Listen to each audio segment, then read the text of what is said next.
एक बार एक बहुत बड़ा नेता एक साधु के छोटे से आश्रम में गया। वह साधु के बारे में बहुत सुना था, तो उसके मन में आया कि मैं एक बार जाकर देखता हूँ कि लोग उनकी इतनी तारीफ क्यों करते हैं। जब वह उस आश्रम में गया तो वहाँ पर एक छोटा सा कमरा था जहाँ पर एक कालीन बिछा हुआ था। वहाँ पर कुछ लोग नीचे बैठे हुए थे और कुछ साधु जी के सामने बैठे हुए थे। कुछ सवाल जवाब चल रहा था। वह नेता उस आश्रम में आया और उस नेता के साथ में 4 बॉडीगार्ड भी थे और उनकी यह आदत थी कि जहाँ पर भी वह जाता लोग अपनी जगह से खड़े हो जाते और उनकी तरफ देखते थे, हाथ जोड़ते थे और सर झुकाते थे। लेकिन यहाँ पर ऐसा कुछ भी नहीं हुआ।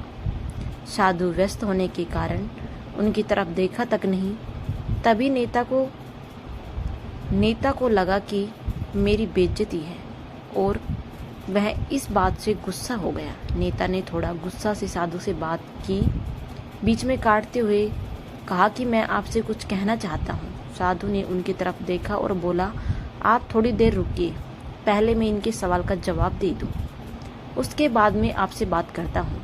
तब तक आप अगर चाहें तो बैठ सकते हैं। बस साधु का इतना कहने की ही देरी थी। नेता का चेहरा गुस्से से लाल हो गया और फिर उसने अपना सारा गुस्सा उस साधु पर निकाल दिया। अभी तक वह नेता बहुत तमीज से आप करके बात कर रहा था, लेकिन अब वह तू तड़ाक पर उतर आया। नेता ने उस साधु को कहा, तुझे पता भी है मैं कौन हूँ और तू किससे बात कर रहा है?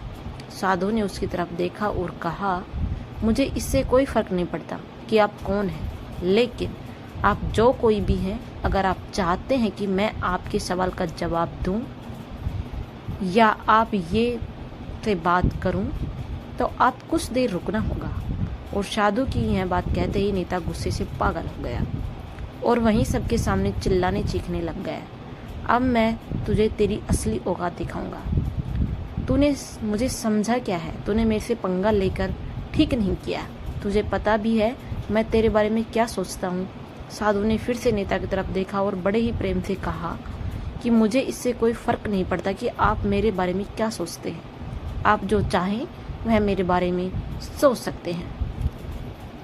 फिर नेता ने उससे कहा कि तू चाहे सुनना चाहता है या नहीं, लेकिन मैं तुझे यहीं सबके सामने बताऊंगा कि मैं तेरे बारे में क्या सोचता हूँ। तू कोई साधु नहीं है, तू एक बहुत ही घटिया इंसान है। तू एक ढोंगी है, पाखंडी है और यहाँ पर जितने भी लोग बैठे हैं उन सबको बेवकूफ़ बना रहा है। तेरा बस एक ही मकसद है, इन लोगों की जेब में जितना भी पैसा है वह सब तेरे पास आ जाए। तू अपने फ़ायदे के लिए इन लोगों का इस्तेमाल कर रहा है और जब मैं तुझसे नहीं छोड़ना चाहता हूँ, पूरी दुनिया के सामने तेरा पर्दाफाश करके रहूँगा। लेकिन उसके इतना बोलने के बाद भी हल्की सी मुस्कान उस साधु के चेहरे पर बनी रही। यह देखकर वह और भी तिलमिला गया और उसने कहा, अब बहुत हो गया, अब मैं यहाँ 1 मिनट भी नहीं रुकने वाला। लेकिन अभी भी तेरे पास मौका है, अगर मुझसे माफ़ी मांगनी है या मुझे कुछ कहना है तो कह सकते हो। इतना सब होने के बावजूद भी साधु के चेहरे पर एक मुस्कान थी और वह बिल्कुल शांत था। और फिर उसने अपनी आंखें बंद करी और फिर साधु ने अपनी आंखें खोली, हाथ जोड़कर और कहा, मुझे आपसे कोई गिला शिकवा नहीं है। आपके लिए मेरे मन में कोई भी गलत ख्याल नहीं है। जो भी मेरे बारे में आपने कहा वह आपकी अपनी सोच थी, तो मुझे आपसे कोई भी बुराई नज़र नहीं आती। मुझे आप बहुत ही भले इंसान लग रहे हैं। और साधु ने इतना कहते ही नेताजी का दिमाग 7वें आसमान पर पहुंच गया। उसके चेहरे पर एक अजीब सी खुशी थी, क्योंकि उस साधु ने वही कहा जो बाकी सब लोग उस नेता को कहते थे। और वह खुशी खुशी उस आश्रम से अपने घर की तरफ चला गया और जाकर अपने पिताजी के साथ बैठ गया। उसके पिताजी ध्यान में थे।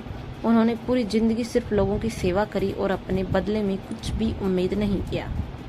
तो थोड़ी देर बाद जब उन्होंने अपनी आंखें खोली तो देखा अपने बेटे को अपने साथ बैठे हुए। तो उसने बेटे के चेहरे पर आज एक अजीब सी खुशी थी जो आज से पहले उन्हें कभी नहीं देखी थी।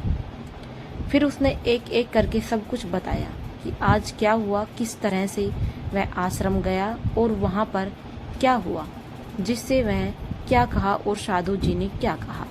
जब उसके पिताजी ने पूरी बात सुनी तो थोड़ा सा मुस्कुराए और कहा, अपने बेटे को देख कर बोले कि उन्होंने तुम्हारी तारीफ नहीं करी, क्योंकि उन्होंने वह नहीं किया जो तुम हो। उन्होंने वह कहा कि जो वह खुद है, और तुमने जो भी कुछ उनको कहा वो नहीं, बल्कि तुमने वह कहा जो तुम खुद हो। यही बात वेदों में भी कही गई है, यथा दृष्टि तथा सृष्टि। यहाँ दुनिया तुम्हें वैसा नहीं दिखती जैसी यह दुनिया है।